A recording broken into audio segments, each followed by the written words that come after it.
Halo, apa kabar? Selamat malam para pemirsa Dama TV dimanapun berada. Kita ketemu lagi dalam satu program acara, yaitu adalah Ngobrol Santai, yang disiarkan di Dama TV setiap hari Senin dan juga Sabtu pukul 19.00 waktu Indonesia Barat. Kembali bersama saya Didi Sulistyo yang membawakan program podcast Ngobrol Santai kali ini. Dan untuk episode kali ini, pemirsa Dama TV, kita di studio Dama TV sudah kehadiran narasumber, yaitu adalah Ketua Bawaslu Kota Batu, yaitu Bapak Abdurrahman. Nah, nanti kita akan berbincang-bincang dengan beliau dengan satu tema, yaitu adalah strategi untuk mewujudkan pemilu yang berintegritas. Nah, tidak menunggu lama-lama, langsung saja saya akan sapa beliau. Bagaimana kabarnya Pak Abdurrahman? Sehat-sehat? Sehat, alhamdulillah. Alhamdulillah, baik. Terima kasih sudah berkesempatan hadir di studio Dama TV. Kita ingin memberikan edukasi ya, sambil ngobrol-ngobrol ini kita ingin memberikan edukasi seputar Bawaslu. Nah, ini untuk Bawaslu Kota Batu sendiri yang tentu saja ada di Jalan Bukit Berbunga. Ya? Bukit Berbunga, Kota Batu. Nah, ini kita langsung sambil ngobrol santai memberikan edukasi kepada masyarakat. Nah, Pak Abdurrahman, mungkin di awal ini saya ingin bertanya ini untuk peran dan fungsi Bawaslu sendiri dalam mengawal agenda pemilihan umum itu seperti apa ini Pak Abdurrahman? Ya, terima kasih Mas Didi dan pemirsa Dama TV yang berbahagia. Terima kasih kami diundang di podcast Ngobrol Santai. Santai. Nah, Bawaslu atau Badan Pengawas Pemilu memang bertujuan untuk mengawal proses tahapan di pemilu dan pemilihan. Kalau saya bilang pemilu itu berarti pemilihan umum. Di sana ada pemilihan tingkat nasional. Ya. Sedangkan kalau pemilihan itu ada tingkatannya di provinsi, di kabupaten kota, serta pemilihan-pemilihan yang tersebar di seluruh Indonesia. Jadi itu Mas. Baik. Nah, kalau sekarang ini kewenangan dari Bawaslu itu sendiri seperti apa ini Pak Abdurrahman? Pada proses tahapan hari ini kita memang masih berkutat mengawasi pemutakhiran data pemilih untuk hari ini. Untuk saat ini. Karena memang tahapan pemilu dan pemilihan itu belum disahkan, sehingga masih menjadi kewenangan pimpinan kami di pusat maupun DPR RI selaku pengambil kebijakan. Nanti setelah ada keputusan misalnya pemilu itu dilaksanakan 20 bulan sebelum hari H, itu berarti praktis nanti di tahun-tahun 2022 kita sudah mulai tahapan. Kalau sedikit mengorek tentang bagian-bagian yang ada di Bawaslu Kota Batu sendiri, kalau Pak Abdurrahman selaku ketua ya, kemudian ada bagian-bagian apa saja ya, yang ada di sana dengan tugas-tugasnya, mungkin bisa dijelaskan. Ya. Badan Pengawas Pemilu yang di tingkat kabupaten kota itu memang permanen sejak Agustus 2018. Baru 2018 lalu ya. Kalau dulu sifatnya itu adalah sifatnya Panwaslu di tingkat kabupaten kota, itu sifatnya ad hoc. Kalau ada event baru bekerja dan melaksanakan tugas selama 1 tahunan atau 9 bulan. Nah, saat ini alhamdulillah Badan Pengawas Pemilu ditetapkan menjadi lembaga permanen sama dengan Komisi Pemilihan Umum yang periodiknya itu 5 tahun sekali ke lembagaan ini. Nah, kami di Kota Batu beda memang di kabupaten kota yang luas, yang besar. Kami hanya ada 3 pimpinan. 3 pimpinan karena mengacu di Undang-Undang 7 tahun 2017 itu bahwa kabupaten kota yang penduduknya di bawah 200.000 itu pimpinannya diisi oleh 3 anggota. Saya sendiri ketua, merangkap koordinator divisi sumber daya manusia, organisasi, data dan informasi. Lalu ada Pak Yogi Eka Khalid Farobi divisi pengawasan, hubungan masyarakat dan hubungan antar lembaga. Sedangkan ada satu lagi anggota Pak Supriyanto selaku Koordif HPP istilahnya, atau hukum penanganan pelanggaran dan penyelesaian sengketa. Jadi ada 3 divisi itu dan masing-masing sudah jamak, masing-masing mengampu 3 divisi kami yang di provinsi. Kalau di provinsi 7 orang. Oh, 7 di provinsi 7 orang. Karena luasnya wilayah kerja Jawa Timur yang luar biasa. Berarti mau tidak mau double ya istilahnya pekerjaannya ini yang di. Kami mengampu 3 divisi dari 7 divisi yang ada di provinsi. Seperti. Jadi kalau provinsi 7 itu memang luasan provinsinya besar, besar 38 kabupaten kota. Itu. Saat ini selain tadi untuk pemutakhiran data pemilih ya, apalagi nih menjelang walaupun masih tahun 2024 mendatang, kira-kira sudah mulai ada kegiatan apa ya, mungkin barangkali terkait dengan SDM? Oh iya, khusus untuk divisi kami, divisi sumber daya manusia, kami memang memperbaiki secara internal, kita penataan arsip, dokumen-dokumen penting, data dan informasi yang diperlukan oleh beberapa masyarakat yang memang meminta data kepada kami. Dan tidak sedikit teman-teman mahasiswa itu, ada di mahasiswa itu melakukan riset kepada kami, mencari data kepada kami. Maka sebagai lembaga publik kami harus siap memberikan data yang valid dan bisa dipertanggungjawabkan. Sedangkan kalau divisi pengawasan ini kita melakukan kegiatan atau event prioritas nasional, Mas Didi, itu namanya SKPP. Sekolah Kader Pengawasan Partisipatif. Oh, seperti itu. Ini diikuti oleh teman-teman adik milenial usia 20 sampai 30. Jadi benar-benar usia mahasiswa yang dipersiapkan nanti akan menjadi pengawas atau menjadi teman-teman yang berpartisipasi untuk mengawasi proses jalannya pemilu. Mungkin dengan bahasa lain mereka bisa jadi relawan pengawas. Jadi relawan pengawas ya. Kalau mau masuk ke lembaga organik kami atau lembaga kepengawasan itu ya dipersilakan. Karena memang usia pengawas dibanding penyelenggara sebelah KPU itu kita usianya lebih tua, Jadi karena kita mengawasi itu harus lebih dewasa gitu dibanding yang diawasi. Baik, kemudian terkait dengan tadi masih seputar pemutakhiran data pemilih. Untuk memantau pemutakhiran data pemilih ini, Bawaslu harus berkoordinasi atau bekerja sama dengan pihak mana saja ini, Pak Abdurrahman? Ya, sebenarnya lembaga teknis yang melaksanakan adalah KPU, Komisi Pemilihan Umum. Sedangkan kita di Badan Pengawas Pemilu itu mengawasi proses jalannya pemutakhiran itu. Alhamdulillah tiap 3 bulan sekali di KPU menyelenggarakan pleno dan kami diundang semua stakeholder, leading sektor diundang untuk memantau dan mengawasi itu jumlah data pemilih yang ada pada bulan berjalan itu. Jadi terus diupdate seperti apa kondisi terakhir warga kota saat itu ya. Bertambah berapa atau berkurang berapa seperti itu. Termasuk harus tahu ya. Potensi nanti pada tahun 2024 adik-adik yang usia SMA yang di 2024 nanti berusia 17 dan sudah menikah. Memasuki usia 17 dan berarti sudah memiliki hak pilih berarti ya. Memiliki KTP dan hak pilih. Oh, seperti itu.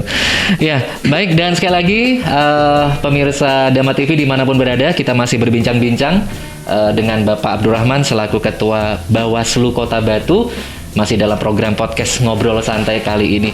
Nah, satu pertanyaan lagi nih Pak Abdurrahman ya, mengapa harus ada Bawaslu atau bagaimana sebenarnya pemilu itu kenapa harus diawasi? Seperti itu. Mungkin bisa dijelaskan juga. Ini pertanyaan menarik yang intinya adalah menjadi visi kami atau sudah terjabarkan di misi bahwa Bawaslu hadir untuk menjaga hak pilih di seluruh negeri.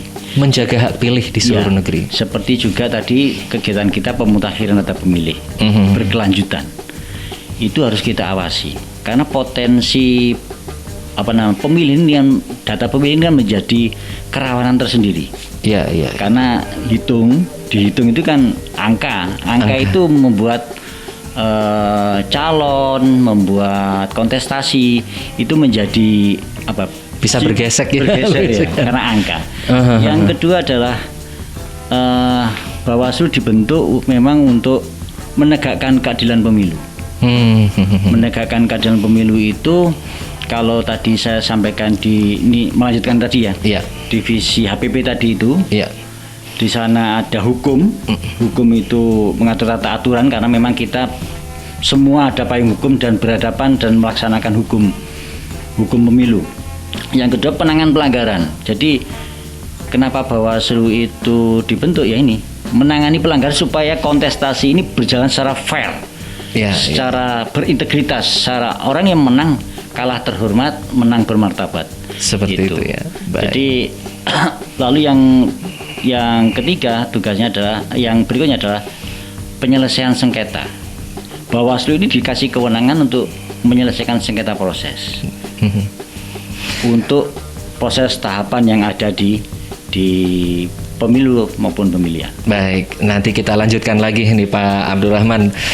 Kita masih punya segmen berikutnya dan ya pemirsa Dama TV dimanapun berada, kita nanti akan lanjutkan obrolan kita masih bersama Bapak Abdurrahman, Ketua Bawaslu Kota Batu di sesi berikutnya karena mau ada yang lewat dulu berikut ini tetap di program Ngobrol Santai Dama TV.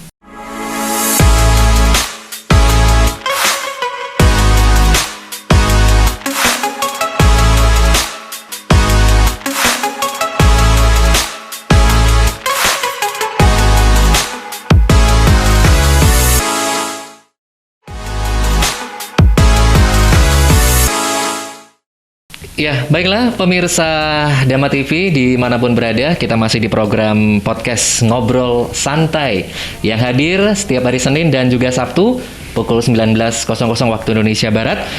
Dan kali ini karena kita masih di dalam era pandemi sehingga program podcast ini mau tidak mau presenter maupun juga narasumber tetap mengindahkan atau mematuhi protokol kesehatan dengan mengenakan masker.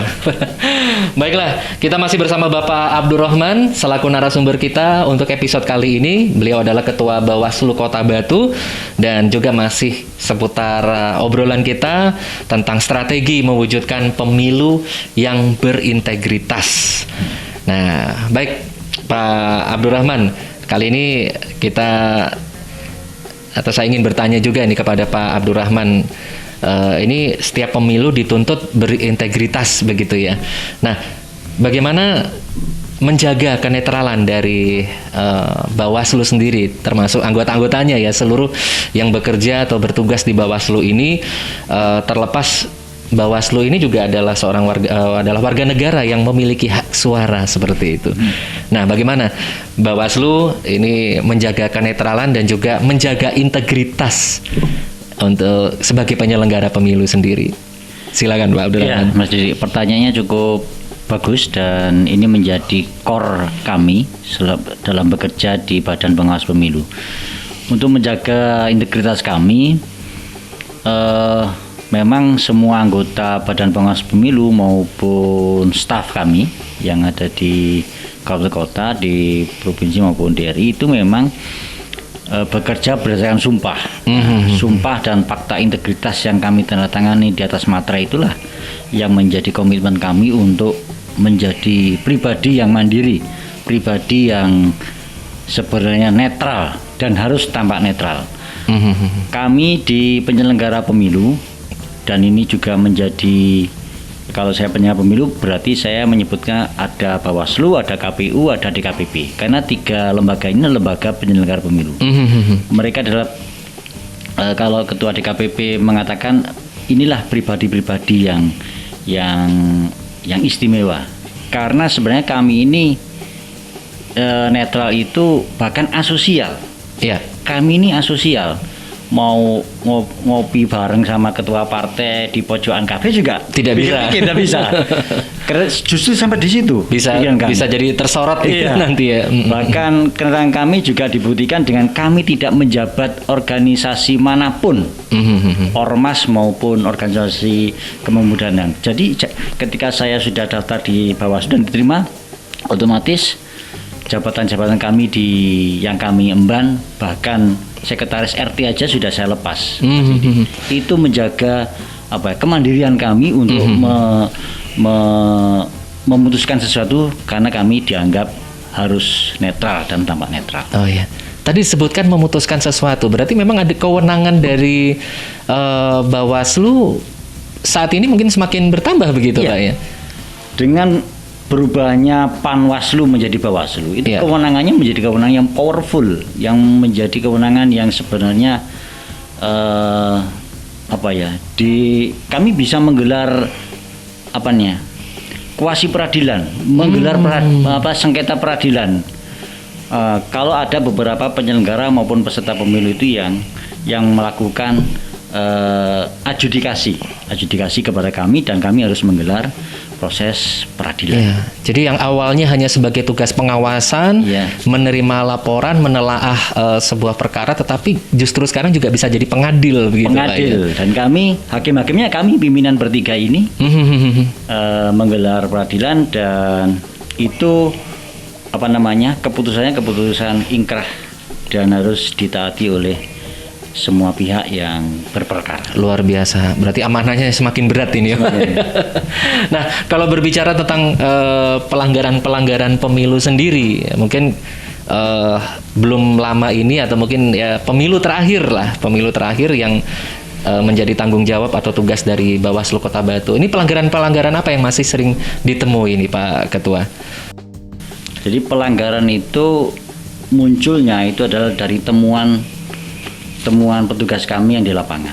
Yang pertama, lalu yang kedua laporan masyarakat yang dibuktikan dengan tadi saya sebut pengawasan partisipatif. Mungkin ada orang per orang, pribadi, individu mengadukan pelanggaran kepada kami, tentunya dengan syarat dan ketentuan. Misalnya harus punya KTP, identitas yang jelas. Jelas. Biasanya kan kita sering-seringnya kaleng gitu ya, surat kaleng dan menerima surat kaleng. Itu pun masih ada Pak ya? Kalau itu pun ada menjadi informasi awal bagi kami, kami untuk kita telaah lebih dalam. Jadi pelanggaran yang sering dan muncul ketika kami menjadi penyelenggara ini, yang pertama mungkin itu adalah pelanggaran administratif. Pelanggaran administratif. Ya, administratif ini sifatnya administratif memang, dan ini kalau ditemukan pelanggaran ini, misalnya masang alat peraga kampanye di tempat ibadah di sekolahan. Nah, kami selaku pengawas menyampaikan kepada KPU, karena memang peserta pemilu ini menyepakati bahwa ada larangan-larangan pemasangan alat peraga. Zona zona begitu ya Pak. Zona di rumah sakit, sekolahan, tempat ibadah, dan fasilitas pemerintah. 4 itu. Ada satu lagi yang lain. Jadi 4 ini yang mengemuka. Jadi ketika ditemukan alat peraga misalnya di sekolah gitu ya, kami melaporkan kepada KPU untuk menegur kepada pemasang itu, supaya itu ditertibkan. Kalau sanksi sosial mungkin ya. Oh, partai ini sering melanggar gitu. Partai ini sering nempel alat peraga di paku misalnya. Dan seterusnya. Itu mungkin sanksi seperti itu dan teguran KPU kepada si pemasang tadi. Lalu pelanggaran yang kedua adalah pelanggaran etik. Pelanggaran etik ini ya ketika ada penyelenggara pemilu yang tadi tidak berintegritas gitu. Maka dia harus menanggung resiko jabatannya untuk diadukan ke DKPP. Tapi alhamdulillah sampai saat ini tidak ada Pak ya. Tidak ada. Alhamdulillah. Jadi kalau ada pelanggar, misalnya ada penyelenggara misalnya di tingkat kecamatan, kalau di tingkat kabupaten kota harus ke DKPP. Tapi kalau ada pelanggar etik di tingkat kecamatan ke bawah, itu kami pun juga bisa menggelar sidang juga. Mengadili. Tapi menggelar itu juga melalui proses, Mas Didi. Ada mediasi dibatasi waktu, terus berikutnya kita gelar. Diawali dulu dengan mediasi untuk upaya penyelesaian itu ya. Ya. Kemudian ada istilah keren black campaign. Nah, ini apakah juga masih marak ditemukan, baik mungkin kadang lewat media sosial, ada yang melaporkan melalui black campaign yang dilakukan melalui media sosial atau seperti apa gitu, Pak? Ya, khusus untuk black campaign sama hoax itu menjadi lawan kita bersama. Ya. Menjadi lawan kita bersama. Apalagi di era sosial media yang begitu luas, sehingga kita dihadapkan mana berita benar dan salah itu kita akan kadang-kadang nyaris tipis. Padahal hoax itu adalah diproduksi oleh lawan by lawan. Jadi lawan memang diproduksi untuk menjatuhkan lawannya. Tapi yang sering-sering tidak diakui sebenarnya itu ya. Dan tadi menjawab pertanyaan tadi, alhamdulillah di Bawaslu ini sudah ada pengawasan media sosial. Media sosial. Ini di bawah apa ini, Pak? Ya, di divisi pengawasan. Ada divisi pengawasan. Ada tambahan item pengawasan media sosial. Ini penting bagi kami karena media sosial luar biasa powerful dalam mempengaruhi masyarakat dan supaya tidak terjadi hal-hal yang tidak diinginkan, maka itu harus diawasi. Akunnya harus resmi, dia harus didaftarkan 5 akun yang terdaftar di KPU dan seterusnya. Itu sudah kita pagari semua. Kalau memang ada hal-hal yang hoax yang memang tidak, itu ya nanti bisa jadi, atau mungkin kami sudah bekerja dengan pihak kepolisian yang memang fokus di cybercrime itu ya, untuk penanganan lebih lanjut. Nah, kalau itu sudah pernah disidangkan mungkin untuk di Kota Batu sendiri atau mungkin belum pernah terjadi? Kalau di Batu kami terakhir kan menggelar pemilunya 2019 lalu ya. Sebenarnya yang lebih memuncak yang Pilkada 2020 kemarin ini. Tapi kami memang dilibatkan di situ, dan kalau menyidangkan dan lain saya juga kurang mengikuti perkembangan di Kabupaten Malang. Di Kabupaten Malang, karena wilayah kerjanya sudah beda begitu, Pak ya. Nah, jelang 2024 nanti, ini sebagai Ketua Bawaslu, tantangan-tantangan apa ini, Pak, yang mungkin sudah di list tantangan-tantangan seperti apa yang dimiliki Bawaslu untuk mempersiapkan pemilu ke depannya ini, Pak? Mungkin juga tidak terlepas dari sekarang masih di musim pandemi ini juga mungkin seperti apa ini, Pak Abdurrahman? Jadi pimpinan kami masih melakukan rapat dengan DPR RI selaku pengambil kebijakan. Justru kemarin kami juga mengikuti webinar diselenggarakan oleh Pusat Hukum dan HAM di RI, sehingga ada opsi-opsi ketika pemilu dan pemilihan atau pilkada di 2024 ini digelar, sehingga nanti menjadikan kami itu tetap bersiap-siap, artinya mengikuti situasi kondisi itu, Pak ya. Jadi kami ini adalah pelaksana undang-undang. Kalau ada undang-undang atau perundang-undangan atau per KPU atau per Bawaslu, kami melaksanakan itu. Jadi kami masih menunggu itu tentunya untuk mempersiapkan diri di 2024. Tantangan yang terbesar bagi kami memang kami masih mempersiapkan SDM kepengawasan yang berintegritas tadi.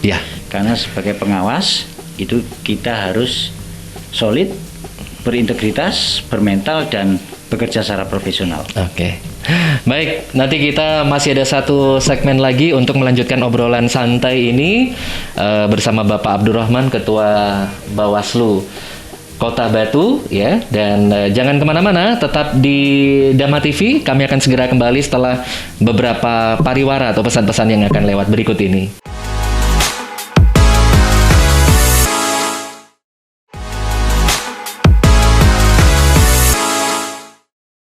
Ya, baiklah pemirsa Dama TV dimanapun berada. Untuk kali ini kita memasuki segmen terakhir dari program podcast Ngobrol Santai yang diadakan Dama TV, dan masih bersama saya di sini Bapak Abdurrahman, Ketua Bawaslu Kota Batu. Nah, di sesi terakhir ini Pak, ternyata masih ada satu hal yang cukup menarik yang ingin saya tanyakan, masih seputar pemutakhiran data pemilih yang tadi di segmen sebelumnya kita angkat ini. Nah, untuk mendapatkan ya data pemilih yang benar-benar mutakhir. Nah, ini saya dapat kabar sebelumnya atau dapat informasi sebelumnya, Bawaslu Kota Batu ini punya inovasi yang mungkin juga belum dilaksanakan teman-teman yang lain. Nah, ini inovasi apa ini sebenarnya Pak? Ini untuk dalam rangka untuk jemput bola mungkin ya, untuk tetap mendapatkan data pemilih yang betul-betul mutakhir ini Pak. Ya, silakan. Ya Mas Didi, terima kasih.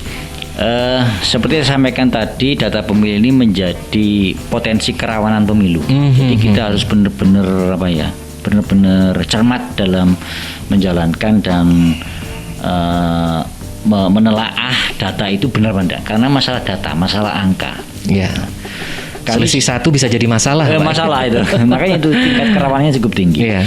Maka dari itu, dari penyelenggara Kota Batu, baik kami maupun KPU itu bekerja sama, punya inovasi.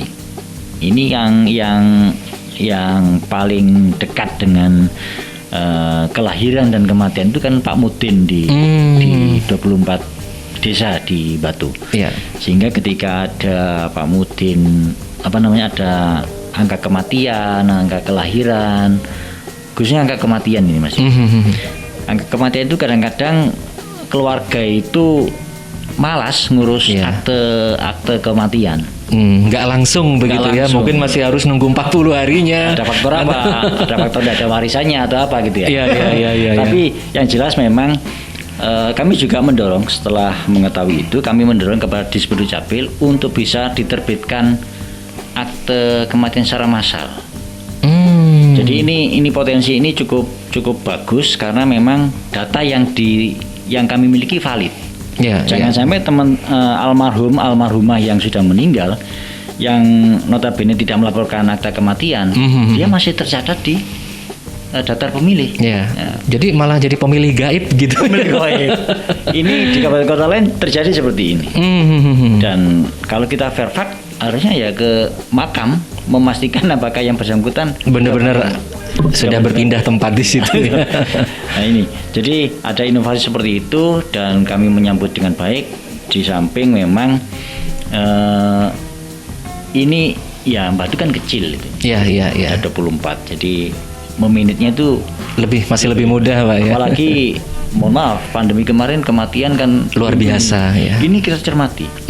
Dan tadi menyambung yang tadi itu, kami juga melibatkan para mahasiswa yang magang di kami, yang melakukan pengabdian kepada kami untuk kita sebar, menanyai misalnya 10 tetangganya di sampingnya apakah memang sudah terdaftar di DPT atau yang meninggal sudah punya akte kematian dan dicoret di daftar pemilih berkelanjutan tersebut Mas. Atau yang nanti pada 2024 mendatang sudah mulai memiliki hak pilih. Iya. Itu Pak ya. Nah, jadi ini sudah berapa lama efektif inovasi dari Bawaslu Kota Batu ini dengan bekerja sama dengan Bapak Mudin mereka kan juga langsung berkaitan dengan masyarakat ya. Kalau rentang waktu mungkin 2 tahun terakhir inilah. Sudah 2 tahun terakhir. Ini yang menjadi tanya jawab masyarakat. Pekerjaannya Bawaslu KPU ketika tidak ada tahapan itu apa gitu? Ya betul. Justru inilah pekerjaan kita untuk memastikan daftar pemilih berkelanjutan ini valid dan bisa dipertanggungjawabkan. Jadi memastikan pada saat setiap 3 bulan data itu keluar sudah kelihatan betul-betul penambahan atau berkurang. Tidak sama gitu karena tidak mungkin selama 3 bulan itu ada penambahan, tidak ada penambahan atau pengurangan seperti itu Pak ya. Iya. Terus baik, mungkin di kesempatan kali ini karena juga tidak banyak waktu kita untuk berbincang-bincang di sesi-sesi terakhir ini, kira-kira pesan-pesan apa ini yang Pak Abdurrahman ingin sampaikan kepada masyarakat, khususnya untuk warga masyarakat yang ada di Kota Batu maupun masyarakat yang ada di Malang Raya ataupun juga pemirsa Dama TV dimanapun berada? Ya, kepada masyarakat Kota Batu khususnya dan Malang Raya dan yang menonton Dama TV ini, kami berpesan bahwa kontestasi pesta demokrasi yang akan kita lakukan semuanya di negara kita kelak di tahun 2024 ini menjadi tanggung jawab kita bersama, bukan hanya kami di penyelenggara, bukan hanya orang-orang pusat, tapi ini adalah pesta kita bersama. Kalau namanya pesta, mari kita bergembira, mari kita melakukan aktivitas ini dengan riang gembira.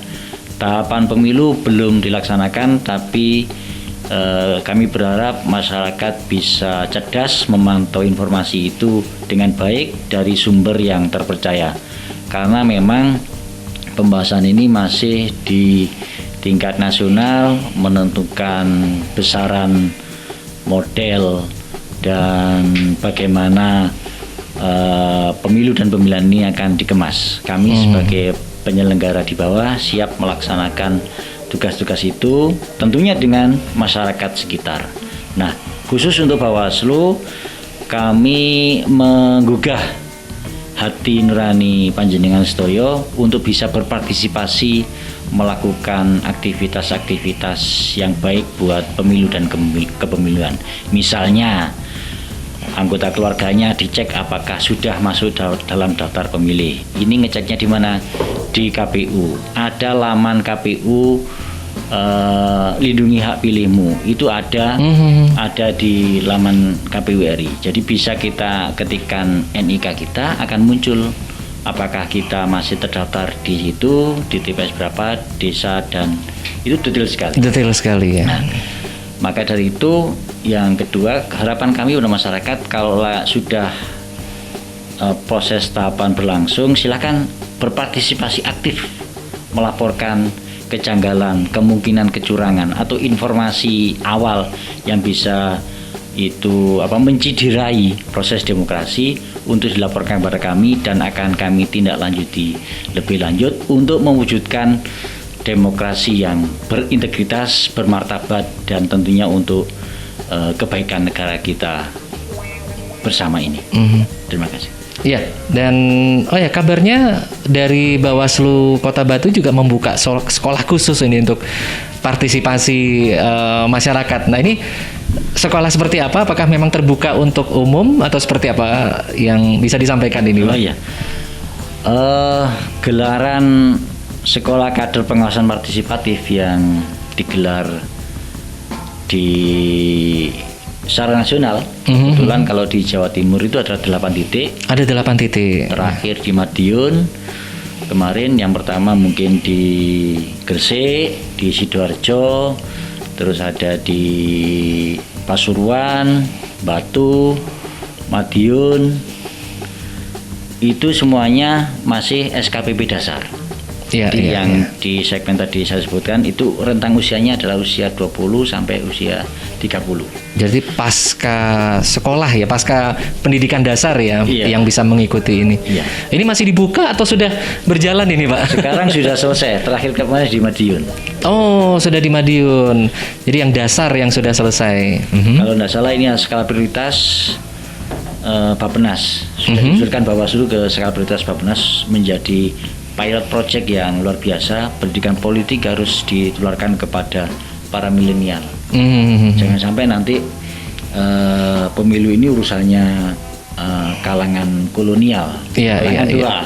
Jadi milenial juga harus kita susupi. Dan teman-teman Bawaslu sebagian besar juga sudah melakukan pendidikan politik ke perguruan-perguruan tinggi. Kalau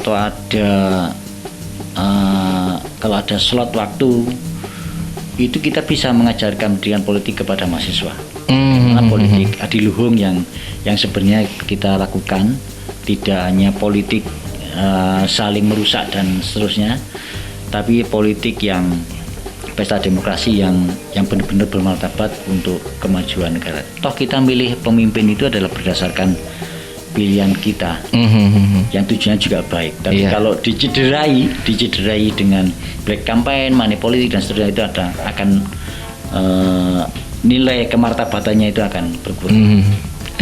Baik, dan mungkin paling terakhir ini Pak Abdurrahman, apabila mungkin ada masyarakat, entah itu pelajar, mahasiswa, masyarakat umum, organisasi atau instansi yang mungkin ingin mendapatkan informasi dari Bawaslu Kota Batu sendiri, nah ini mungkin ada alamat atau mungkin ada kontak person atau nomor kantor yang bisa dihubungi, atau media bisa memantau kegiatan dari Bawaslu Kota Batu dari media sosialnya kemana saja ini Pak? Mungkin bisa disampaikan. Kami membuka lebar bagi masyarakat yang ingin membutuhkan informasi kepemiluan. Kantor kami berada di Jalan Bukit Berbunga 13A. Kalau laman sosial kami, laman website kami ada di www.bawas Kota Batu Bawaslu Go.id. Jadi di situ silakan diklik. Di situ ada akun media sosial kami lengkap, ada di Instagram, Facebook, Twitter, bahkan kanal YouTube juga mulai kita kembangkan untuk menyapa masyarakat. Jadi Bawaslu itu Bawaslu memanggil, Bawaslu menyapa. Bawaslu memanggil, Bawaslu menyapa. Kalau luar biasa. Nanti waktunya ada rekrutmen tenaga kami itu Bawaslu memanggil. Kalau Bawaslu menyapa ya kita menyapa tiap ada kesempatan di media-media yang tersedia. Iya. Jadi pada intinya Bawaslu ini memang terbuka untuk informasi publik. Kami lembaga publik terbuka sekali. Baik, terima kasih. Bapak Abdurrahman, Ketua Bawaslu Kota Batu yang sudah hadir di studio Dama TV untuk bincang-bincang kita kali ini seputar integritas ya, untuk strategi untuk integritas pemilu ke depannya. Dan baiklah, terima kasih buat warga ataupun juga pemirsa dari Dama TV yang sudah menyimak obrolan kami selama kurang lebih 1 jam berjalan. Mudah-mudahan apa yang disampaikan oleh Bapak Abdurrahman selaku Ketua Bawaslu Kota Batu ini bisa menjadi tambahan wawasan untuk kita semua. Dan simak terus program podcast Ngobrol Santai di Dama TV setiap hari Senin jam 7 malam atau pukul 19, dan juga hari Sabtu sama jamnya pukul 19.00 waktu Indonesia Barat. Kita akan tetap menyajikan obrolan santai dengan narasumber-narasumber berbeda yang tentunya juga dengan topik ataupun juga pembahasan yang tidak kalah menariknya. Saya Didi Sulistyo selaku pembawa acara mohon pamit undur diri dari ruang Anda semuanya, dan tetap patuhi protokol kesehatan. Jangan lupa terus menggunakan masker, kemudian juga sering-sering mencuci tangan ataupun juga menggunakan hand sanitizer, dan satu lagi hindari kerumunan. Ini adalah satu upaya kita untuk memutus mata rantai COVID-19 yang sampai saat ini juga masih berlangsung atau pandemi. Terima kasih, sampai jumpa dan selamat malam untuk Anda semuanya.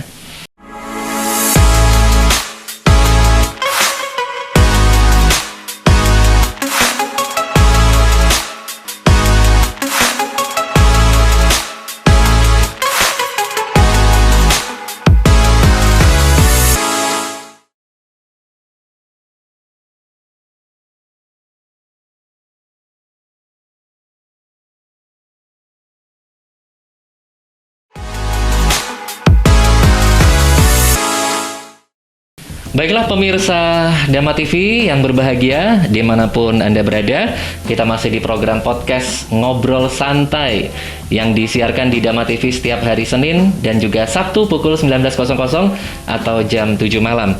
Untuk episode kali ini kita masih bersama Bapak Abdurrahman selaku Ketua Bawaslu Kota Batu, dan kita lanjutkan kembali obrolan kita.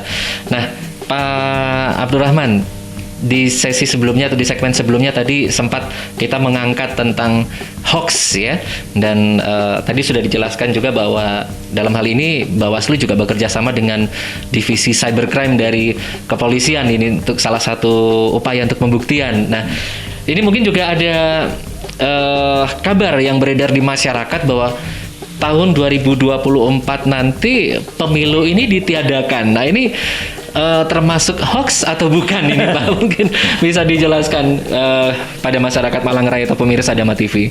Ya, berita pemilu 2024 itu ditiadakan itu, kalau saya ngikuti rilis news itu adalah asalnya dari ngobrol diskusi di apa ya, yang digelar di Jakarta, ya, bahwa memang nanti ada kegiatan-kegiatan yang tidak dimungkinkan ketika 2024 itu digelar, bahkan akan ditunda 2027. Saya pikir masyarakat harus tetap tenang dan memaknai bahwa ini masih dalam tataran diskusi. Jadi keputusan finalnya memang harus dari lembaga tinggi kita, Dewan Perwakilan Rakyat, yang sudah kita masyarakat amanatkan semua untuk menetapkan apakah pemilu ini digelar. Dan pastinya kalau kami dari penyelenggara akan mengikuti saja. Dan jelas bahwa 2024 itu memang sebuah tahapan 5 tahunan yang memang harus digelar. Saya pikir kami di penyelenggara optimis saja itu harus digelar.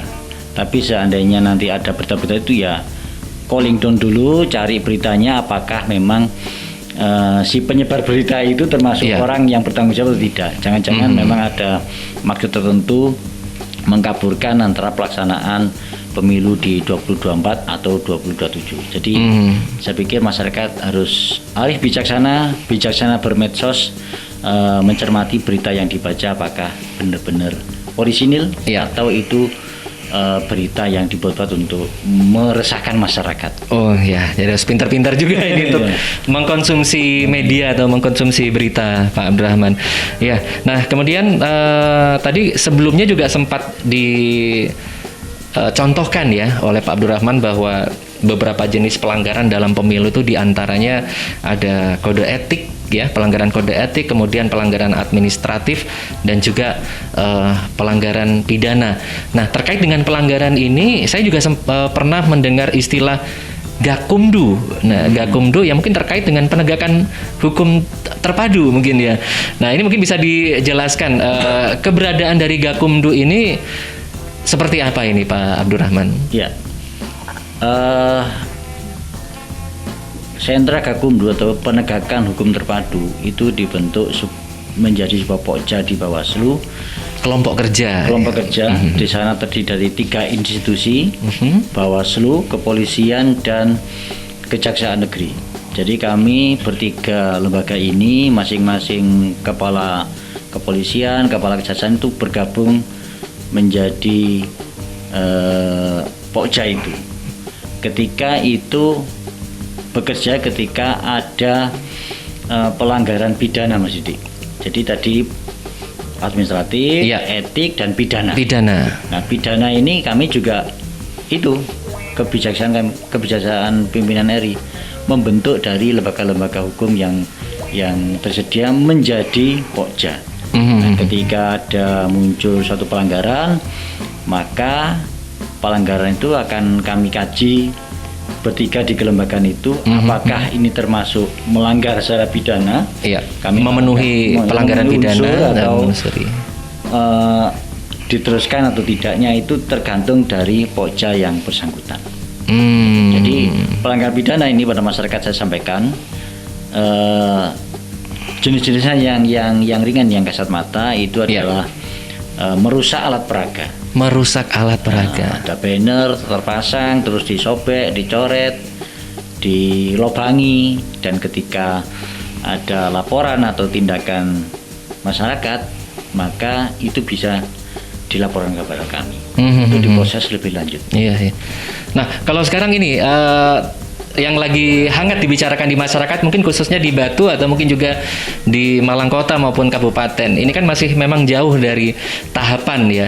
Tetapi apabila mungkin ada seseorang atau yang mulai menampilkan gambar dalam bentuk baliho atau apa, ini apa termasuk alat peraga atau mungkin di luar itu, Pak? Apakah juga termasuk pelanggaran? Iya, ini menjadi catatan bagi kami selaku penyelenggara. Sebenarnya para pihak yang memasang baliho di seputaran Malang Raya ini atau di seluruh Nusantara ini itu memang belum masuk di tahapan. Jadi penindakannya adalah oleh Perda setempat. Perda dari setempat akan menindaknya apakah atribut atau alat peraga itu melanggar, misalnya tidak bayar retribusinya, retribusi, atau ada di menutupi jalan dan seterusnya, itu mungkin Perda yang menindaknya. Sedangkan kami memang di luar tahapan, kami tidak punya kewenangan untuk menindaknya karena memang belum masuk tahapan. Sebenarnya prihatin juga, tapi ada beberapa baliho yang dengan indahnya itu dipasang di zona-zona terlarang saat kami melaksanakan pemilu itu, atau bahkan dipasang di depan kantor pemerintahan. Justru di sana ada logonya partai, ada logonya. Nah, ini menjadi catatan bagi kami.